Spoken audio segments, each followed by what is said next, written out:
Hello नमस्कार राधे राधे। उम्मीद है कि आप सभी बेहतर होंगे, ज़बरदस्त होंगे और अपनी बेहतरीन के लिए प्रयासरत होंगे। आज हम ऐसा टॉपिक ले गए हैं जिसको कहते हैं हॉट टॉपिक, क्योंकि यहाँ से जो भी प्रतियोगी परीक्षाएं होती हैं वहाँ से 1 से 2 क्वेश्चन आपको जरूर देखने को मिलेगा।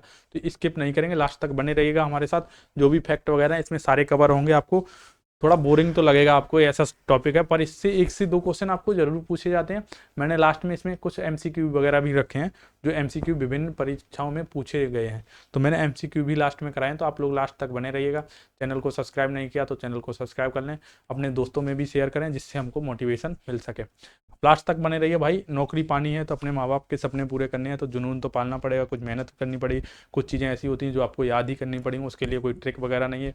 ट्रिक आप याद करते हैं तो वो एग्जाम हॉल तक आपके साथ नहीं जाती है। तो चीज़ों को आपको देखना पड़ेगा, क्योंकि यहाँ से 1 से 2 क्वेश्चन आपको जरूर देखने को मिलते हैं। तो इनको अच्छे से याद करने का प्रयास करेंगे। जो भी हमारे द्वारा फैक्ट बताए जाएंगे इनसे बार क्वेश्चन नहीं बनते, ऐसे ही क्वेश्चन आते हैं। मैंने ज़्यादातर एग्जाम से प्रीवियस ईयर देखने के बाद ही फैक्ट मैंने इकट्ठे करके आपके साथ लाया हूँ। तो देखिए एक बार, प्रथम पंचवर्षीय योजना, एक क्वेश्चन बनता है कि पंचवर्षीय योजना कब से प्रारंभ की गई थी। तो 1951 से प्रारंभ की गई, इनको 2015 में बंद कर दिया गया। इनके स्थान पे क्या लाया गया? नीति आयोग। इनके स्थान पे क्या लाया गया था? नीति आयोग। अब देखते हैं प्रथम पंचवर्षीय योजना कब से कब तक थी। 1951 से 1956, क्योंकि ये ईयर भी पूछ लेता है तो ईयर भी इंपॉर्टेंट है भाई। ईयर भी, ये कभी कभार लक्षित वृद्धि दर भी पूछी गई है, पर ये लगभग 4 से 5 योजनाओं की आप लोग याद रखेंगे। उसके बाद ये नहीं पूछी गई अभी तक। तो 4 से जो शुरुआत की 4-5 योजनाएं, उनमें लक्षित वृद्धि दर पूछी गई है विभिन्न एग्जामों में, तो आप लोग इनको देख लेंगे एक बार। तो प्रथम पंचवर्षीय योजना में वृद्धि दर कितना निर्धारित किया गया था, हम 5 वर्ष में कितनी वृद्धि ग्रोथ करेंगे, तो वो था 2.15% निर्धारित किया था। पर हमने प्राप्त कितनी की? 3.6%। कितनी प्राप्त की? 3.6%। उसके बाद ये किस मॉडल पर आधारित थी, ये भी कई एग्जाम में क्वेश्चन पूछा गया। हेराल्ड डोमर मॉडल किस मॉडल पर आधारित थी? Herald Domar model. इसके महत्वपूर्ण बिंदु क्या था कि इसमें कृषि के विकास को महत्व दिया गया। इसी के तहत पहली पंचवर्षीय योजना के तहत भाखड़ा नागल बांध वगैरह बनाए गए। उसके बाद दूसरी देखते हैं, इसका योजना वर्ष क्या था? 1956 से 1961 तक। 1956 से 1961 तक। इसमें लक्षित वृद्धि दर कितनी रखी गई थी? 4.5%, पर इसने प्राप्त कितनी की थी? 4.3%। ये आपको याद रखना है। किस मॉडल पर आधारित थी? महालनोबिस मॉडल। किसमें? महालनोबिस मॉडल। इसका महत्वपूर्ण बिंदु क्या था? पहली किस पे आधारित थी? कृषि क्षेत्र के विकास पर। दूसरा बाहरी उद्योगों के विकास पर आधारित थी। आधारभूत एवं बाहरी उद्योगों जैसे भेल बोकारो वगैरह इंडस्ट्री वगैरह कहाँ लगाएंगे? इसी पंचवर्षीय योजना के दौरान लगाएंगी। उसके बाद देखते हैं तृतीय पंचवर्षीय योजना। इसमें लक्षित वृद्धि दर कितनी थी? 5.6%, पर इसने कितनी? 2.8% प्राप्त की। आप देखेंगे हाफ, मतलब आधे से भी कम इसने प्राप्त की थी, लगभग आधी प्राप्त की थी। तो ये किस मॉडल पर आधारित थी? जे सैंडी और सुखमय चक्रवर्ती। ये बहुत बोरिंग लगेगा आपको, पर आपको याद करना है, नोट बनाना है इसका। इससे 1-2 क्वेश्चन जरूर पूछे। इसका ईयर भी आप लोग याद कर लेंगे, 1961 से लेकर 66 तक। इसका महत्वपूर्ण बिंदु था, इसमें था आत्मनिर्भरता की प्राप्ति एवं स्वतः स्फूर्ति अर्थव्यवस्था, मतलब अपने आप अर्थव्यवस्था को रफ्तार पकड़ाना। ये आत्मनिर्भर बनना, मतलब दूसरे पे डिपेंड नहीं रहना, दूसरे देश पे। इसमें नोट में आप लिखेंगे, इंपॉर्टेंट है ये नोट, जहाँ जहाँ पे दिया है मैंने वो बहुत इंपॉर्टेंट है। इकलौती पंचवर्षीय योजना है जिसमें कृषि क्षेत्र में नकारात्मक वृद्धि दर हुई, ऋणात्मक वृद्धि दर हुई। ये ऐसी इकलौती जो भी 12 पंचवर्षीय योजनाएं हुई उसमें इकलौती पंचवर्षीय योजना हुई है जो कृषि क्षेत्र में ऋणात्मक वृद्धि दर प्रदर्शित की है। तो हमारा देश कैसा है? किसान बाहुल्य देश है। यहाँ पे कृषि अर्थव्यवस्था की मेन रीढ़ है। अगर कृषि ही ऋणात्मक जाएगी तो अर्थव्यवस्था कैसे नकारात्मक प्रभाव पड़ेगा। इसीलिए इसमें आप लोग देखते हैं वृद्धि दर जितनी हमने लक्ष्य निर्धारित किया था उतना प्राप्त नहीं कर पाया। तो इसको कैसा? असफल योजना घोषित की गई। पूछ लेगा असफल योजना कौन सी योजना को घोषित किया गया था? तृतीय पंचवर्षीय। जो हमने लक्ष्य निर्धारित किए वो हमने प्राप्त नहीं कर पाए। आप लोगों के भी कुछ लक्ष्य होते होंगे कि हमको इस साल नौकरी लेना है, अपने माँ बाप के सपने पूरा करना है। उसके लिए आपको क्या करना है? उसके लिए भाई आपको जी जान से मेहनत करनी है। बहुत से लोग कहते हैं कि सर आप बोरिंग पढ़ाते हैं, आप बीच में कोई मोटिवेशन वगैरह नहीं देते। भाई जो आपके माँ बाप हैं, जिन्होंने सपने देखे हैं आपके लिए, जो आपके लिए मेहनत करके आपको पैसे देते हैं, पढ़ाते हैं, लिखाते हैं, वही आपके सबसे ज़्यादा मोटिवेशन का जरिया है। आप उनको माँ बाप को अपने मेहनत करते देखिए, उनके सपनों को देखिए। माता जी आपकी होंगी, आपको, आप अगर पढ़ रहे हैं, अगर बता दीजिए माता जी पढ़ रहा हूँ चाय दीजिए, तो वो खाट पर ही चाय दे देंगे, चाहे बाद में आप उनके लिए कुछ भी ना करें। तो क्या है, वो एक आपसे उम्मीद लगाएं कि हमारा बेटा पढ़ लिख कर नौकरी ले लेगा।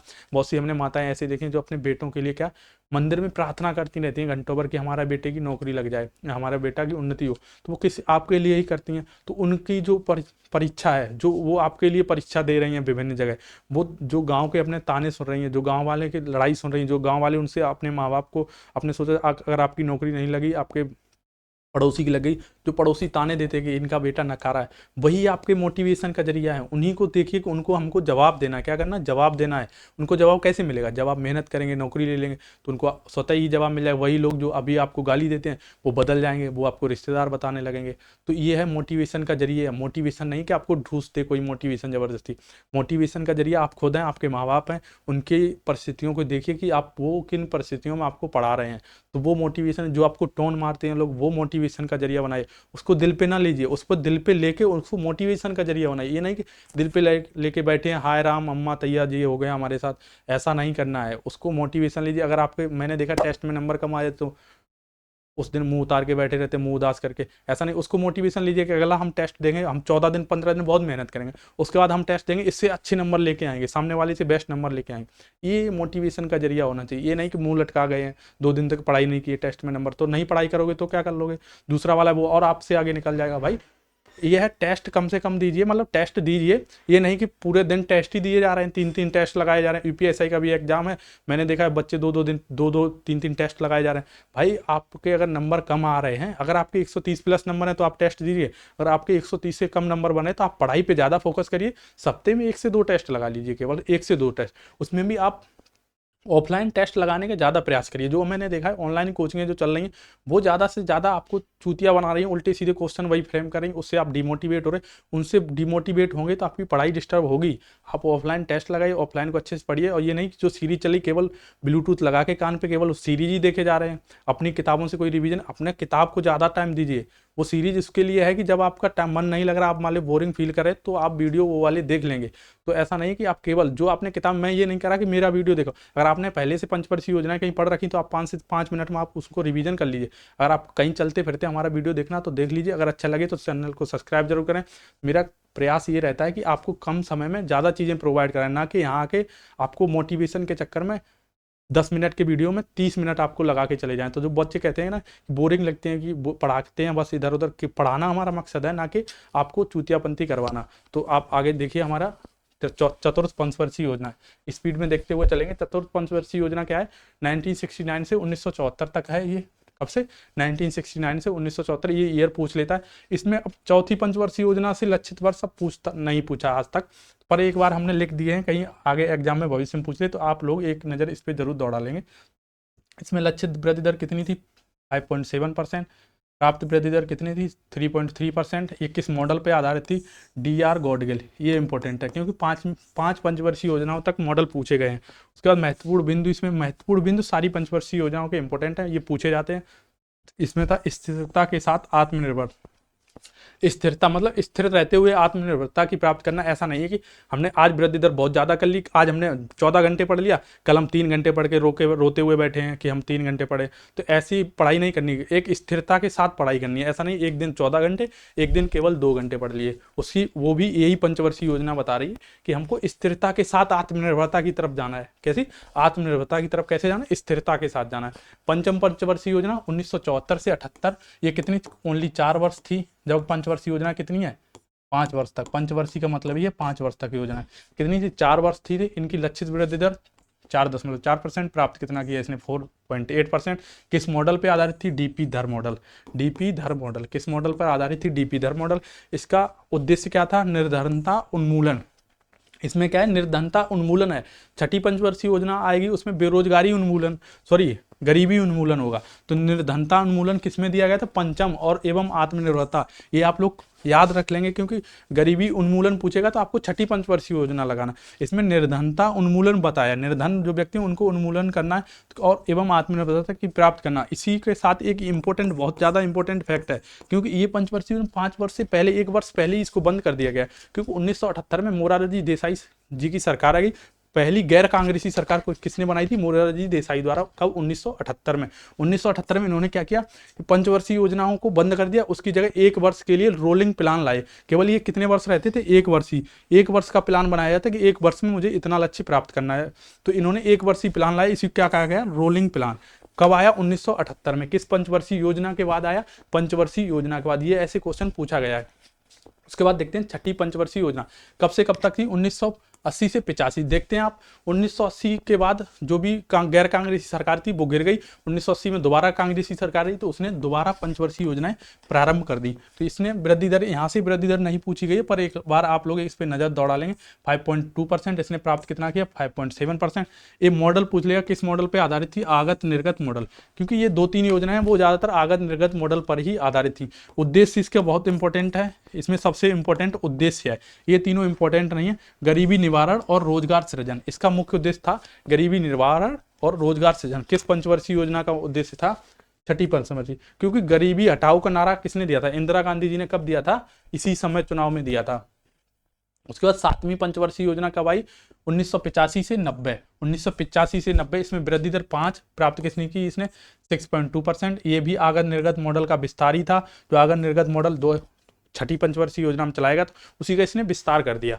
इसमें उद्देश्य इसका क्या था? इसमें उद्देश्य जिस भी पंचवर्षीय योजना, इनमें अब लास्ट वाली में उद्देश्य बहुत इंपॉर्टेंट है। कृषि विकास प्रेरित समृद्धि, कृषि विकास के लिए प्रेरित समृद्धि, मतलब कृषि विकास में समृद्धि मतलब आम जनता की वृद्धि, मतलब समृद्धि करना, उनको आगे बढ़ाना। ये कहना नहीं कि 1% लोगों के पास ज्यादा धन हो, इसका मतलब नहीं है। इसका तात्पर्य है कि समृद्धि का मतलब सभी गरीब जनता के प्राप्त बराबर वृद्धि प्राप्त हो, मतलब ज्यादा समृद्धि हो, मतलब वो खुशहाल रहे, उनको रोटी कपड़ा और मकान अच्छे से मिल सके, सभी लोगों को रोटी कपड़ा और मकान। 8वीं पंचवर्षीय योजना क्या थी? 1992 से 97। अब आप इसमें देखेंगे कि जो 7वीं पंचवर्षीय योजना थी वो कब तक थी? 90 तक। और 8वीं पंचवर्षीय योजना कब से स्टार्ट हो रही? 1992। इसका रीजन एक था, 1990 से लेके आप लोग देखते होंगे 92 तक सरकारें स्थिर नहीं थी, अस्थिर सरकारें थी। सरकार आ रही थी, जा रही थी, गिर रही थी सरकारें, बहुत सारी सरकारें। ये इस समय का ऐसा समय का था, संक्रमणकालीन समय था, जिस समय सरकारें बहुत ज्यादा अस्थिर थी। इसमें लक्षित वृद्धि दर पूछता नहीं है, पर हमने लिख रखा है 5.6%। प्राप्त कितना की? 6.8%। इसमें आप लोग इतना दिमाग मारेंगे नहीं। उसके बाद देखते हैं ये मॉडल किस पे था? जॉय डब्ल्यू मूलर मॉडल था। ये जॉय डब्ल्यू मूलर मॉडल था। इसका उद्देश्य था मानव संसाधन पर बल। इसमें क्या था? मानव है जो उसको संसाधन में कैसे बदला है, शिक्षा के थ्रू, अच्छे रोजगार, अच्छी शिक्षा देना, अच्छा स्वास्थ्य दें, इसके थ्रू क्या मानव संसाधन विकास पर बल दिया गया। और जो 2 साल, जो 1990 से 92 साल थे, ये 2 वार्षिक ईयर योजनाएं चलाई। कौन सी? वार्षिक 1 वर्षीय योजनाएं थी वो चलाई, क्योंकि इस समय योजनाएं अस्थिर सरकार थी तो पंचवर्षीय योजनाएं नहीं लाई जा सकी। इसी दौरान 1991 में नई आर्थिक नीति अपनाई। जब नई आर्थिक नीति अपनाई गई तो अपने यहाँ प्रधानमंत्री कौन थे? नरसिम्हा राव जी प्रधानमंत्री थे। और वित्त मंत्री कौन थे? हमारे जो पीएम बने बाद में, मनमोहन सिंह जी। कौन थे? मनमोहन सिंह जी। उसके बाद देखते हैं 9वीं पंचवर्षीय योजना कब से कब तक थी? 1997 से 2002 तक। इसकी लक्षित वृद्धि दर कितनी? 6.5। प्राप्त कितनी की? 5.7। इन आगत निर्गत मॉडल ही चल रहा है। छठी पंचवर्षीय योजना कौन सा मॉडल चला? आगत निर्गत। तो इसलिए ये मॉडल इतना इंपॉर्टेंट अब नहीं रहा। इसका उद्देश्य सबसे इंपॉर्टेंट है, ये पूछा गया, सामाजिक न्याय और असमानता के साथ आर्थिक समृद्धि, के साथ आर्थिक समृद्धि, सामाजिक न्याय और असमानता के साथ, असमानता के साथ समृद्धि। ये तो कोई बात हुई नहीं कि असमानता के साथ समृद्धि करें, समानता के साथ समृद्धि, समानता होगा यहाँ पे, असमानता नहीं होगा। सामाजिक न्याय और समानता के साथ समृद्धि, आर्थिक समृद्धि। समानता मतलब सभी को समान मानते हुए, सभी को जो भी हमारी आर्थिक समृद्धि हो रही उसकी समान वितरण हो, इसका मतलब तात्पर्य ये, असमानता नहीं होगा यहाँ पे। क्योंकि आप लोग पीछे वाले इसमें देखेंगे, इसमें क्या है? मानव संसाधन पर बल दिया गया। इसमें भी समृद्धि पर बात की। इसमें किस पे? कृषि समृद्धि पे बात की गई। इसमें किस पे बात की? मानव संसाधन, मतलब मानव को संसाधन में कैसे बदला जाए, रिसोर्सेस में। इसके बाद जो 9वीं पंचवर्षीय, इसमें सामाजिक न्याय की बात की और समानता के लिए आर्थिक समृद्धि की बात की गई। ये पूछा गया है क्वेश्चन। उसके बाद 10वीं में देखेंगे सामाजिक न्याय, समता के साथ आर्थिक संबंध, आर्थिक विकास। इसमें क्या है? सामाजिक न्याय और समता, इसमें वही समानता और समता सेम ही है लगभग।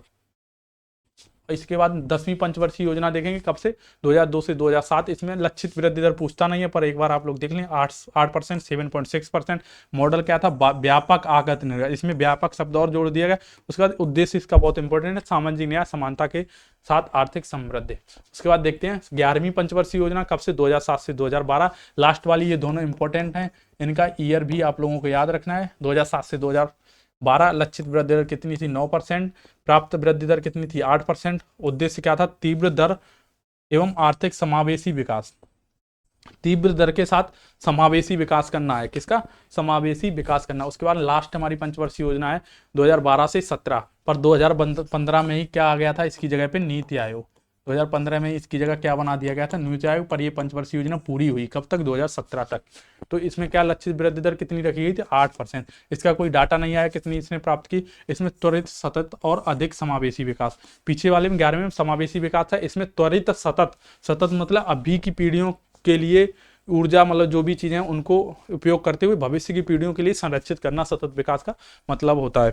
हम देखेंगे क्वेश्चन हमारे एमसीक्यू कैसे बनते हैं, एमसीक्यू की सीरीज। इसमें कुछ महत्वपूर्ण तथ्य वगैरह दिए हैं। महत्वपूर्ण तथ्य को एक बार देखेंगे। पहली पंचवर्षीय योजना के दौरान भाखड़ा नागल बांध परियोजना, दामोदर नदी घाटी परियोजना, ब्यास परियोजना आदि की शुरुआत हुई। क्योंकि पहली पंचवर्षीय योजना किस पे आधारित थी? हेराल्ड डोमर मॉडल पर आधारित थी। इसमें क्या? कृषि के विकास पर जोर दिया गया था। उसके बाद देखते हैं दूसरी पंचवर्षीय योजना के दौरान भारत में मिश्रित अर्थव्यवस्था का चुनाव किया गया। भारत कैसी अर्थव्यवस्था थी? मिश्रित अर्थव्यवस्था। पूंजीवादी और समाजवादी दोनों अर्थव्यवस्थाओं का क्या था? मिश्रण था। तो दूसरी पंचवर्षीय, ये बहुत इंपॉर्टेंट है, ये क्वेश्चन पूछा गया है। तो दूसरी पंचवर्षीय योजना के दौरान भारत में मिश्रित अर्थव्यवस्था का चुनाव किया गया। ये पूछ ले किस पंचवर्षीय योजना में मिश्रित मिक्स अर्थव्यवस्था का चुनाव किया गया? तो दूसरी पंचवर्षीय योजना। उसके बाद देखते हैं पांचवी पंचवर्षीय योजना में 20 सूत्री कार्यक्रम की शुरुआत की। क्वेश्चन पूछता 20 सूत्री कार्यक्रम की शुरुआत किस योजना के तहत की गई? तो वो पंचवर्षीय योजना। यही ऐसी योजना। इसके बाद कौन सी? रोलिंग प्लान इसकी के बाद आया था 1978। तो 20 सूत्री कार्यक्रम किस योजना में शुरू किया गया? पंचवर्षीय योजना। ये बहुत इंपॉर्टेंट क्वेश्चन है, ये सारे क्वेश्चन फ्रेम किए गए, उन्हीं से मैंने ये तथ्य वगैरह इकट्ठे किए हैं। छठवीं पंचवर्षीय योजना में पहली बार गरीबी उन्मूलन कार्यक्रम पर जोर दिया गया। किस गरीबी उन्मूलन कार्यक्रम पर? किस पंचवर्षीय योजना में? छठी पंचवर्षीय योजना। क्योंकि 1980 के चुनाव में इंदिरा गांधी जी की दोबारा सरकार बनी, तब उन्होंने गरीबी हटाओ का नारा दिया था। तो सातवीं पंचवर्षीय योजना देखें। सातवीं पंचवर्षीय योजना में भोजन काम उत्पादन का नारा दिया गया। मतलब रोटी कपड़ा और मकान, इसका तात्पर्य वही रोटी कपड़ा और मकान तथा निजी क्षेत्र में सार्वजनिक क्षेत्र की तुलना में अधिक प्राथमिकता। जो निजी क्षेत्र है उसको सार्वजनिक क्षेत्र की तुलना में अधिक महत्व देना था। इसी के बाद आप देखेंगे 1991 में हमारी नई आर्थिक नीति आई, उसमें हमारा झुकाव पूंजीवाद की तरफ बढ़ा। उसके बाद देखें आठवीं पंचवर्षीय योजना में मानव संसाधन की बात की गई। आठवीं, ये भी पूछा गया है कि किस पंचवर्षीय योजना में मानव रिसोर्स की बात की गई? तो वो था आठवीं पंचवर्षीय योजना। अब हम देखेंगे एमसीक्यू। आपको शायद छोटा लग रहा होगा, हम पढ़ के सुना देते हैं आपको। प्रमुख पंचवर्षीय योजनाओं से संबंधित प्रश्न है ये इसमें पूछा गया किस पंचवर्षीय योजना के बाद रोलिंग प्लान चालू किया गया? तो किस पंचवर्षीय योजना के बाद रोलिंग प्लान चालू किया गया था? तो किस पंचवर्षीय योजना के बाद? पंचम। मैंने आपको अच्छे से बताया था कि ऐसे क्वेश्चन फ्रेम किया जा चुका है, ऐसे क्वेश्चन फ्रेम किया जा चुका है तो क्वेश्चन पूछा जा सकता है। ये मैंने बताया था किस पंचवर्षीय योजना के तहत? पंचम पंचवर्षीय योजना के तहत। तो ये क्वेश्चन क्या है? प्रीवियस ईयर सारे क्वेश्चन मैंने लगा रखे हैं, उसी हिसाब से मैंने स्लाइड बनाई थी। उसके बाद प्रथम पंचवर्षीय योजना किस मॉडल पर आधारित थी? तो ये किस पे थी? Herald Domar model. किस मॉडल पर आधारित थी? Herald Domar model. दूसरी पंचवर्षीय योजना किस पे आधारित थी? महालनोबिस मॉडल पे।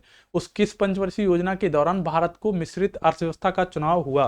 किस पंचवर्षीय योजना का भी मैंने पीछे कराया है? द्वितीय पंचवर्षीय योजना। कौन सी इकलौती पंचवर्षीय योजना जिसमें कृषि दर नकारात्मक रही? कौन सी रही? तृतीय। कौन सी पंचवर्षीय योजना थी? तृतीय। उसके बाद उसी को असफल पंचवर्षीय योजना भी कहा गया। किस पंचवर्षीय योजना में पहली बार गरीबी उन्मूलन कार्यक्रम पर जोर दिया गया? गरीबी हटाओ का नारा कहाँ दिया गया? छठी पंचवर्षीय योजना के तहत। तो गरीबी उन्मूलन, निर्धनता उन्मूलन कब है? पांचवी में, पर गरीबी उन्मूलन छठी पंचवर्षीय। इसमें क्या ऑप्शन होगा? इसका आंसर क्या होगा? छठी। ये क्वेश्चन जो नेक्स्ट क्वेश्चन एक बार पीसीएस ने पूछा ये। तो प्रथम पंचवर्षीय योजना लक्षित दर इसका क्या था? द्वितीय पंचवर्षीय योजना, चतुर्थ पंचवर्षीय योजना और पांचवी पंचवर्षीय योजना। इसमें आप लोग बताएंगे प्रथम पंचवर्षीय योजना का लक्षित दर कितना था? 4.4% था या 4.5% था? इसमें क्या था? 4.5%। द्वितीय में था 4.7%। चतुर्थ में क्या था? 2.1% और पांचवी में था 4.5%। एक बार जरूर देख लेंगे, इससे हम लोगों से गलती ना हो। प्रथम में था 2.15%। सॉरी, प्रथम में 2.15% था भाई, मुझे कन्फ्यूजन था तो वही मैं क्लियर कर रहा था। प्रथम में क्या था? 2.15%। 15% था, 2.15% था। सेकंड में आप लोग देख लेंगे, सेकंड में कहा था 4. बी का बी ऑप्शन, इसका बी का बी ऑप्शन सही हो जाएगा। तृतीय में क्या था? क्योंकि पहली, दूसरी, तृतीय, चौथी, पांचवी पूछी गई है। तो चतुर्थ में क्या था? 5.7%। 5.7%।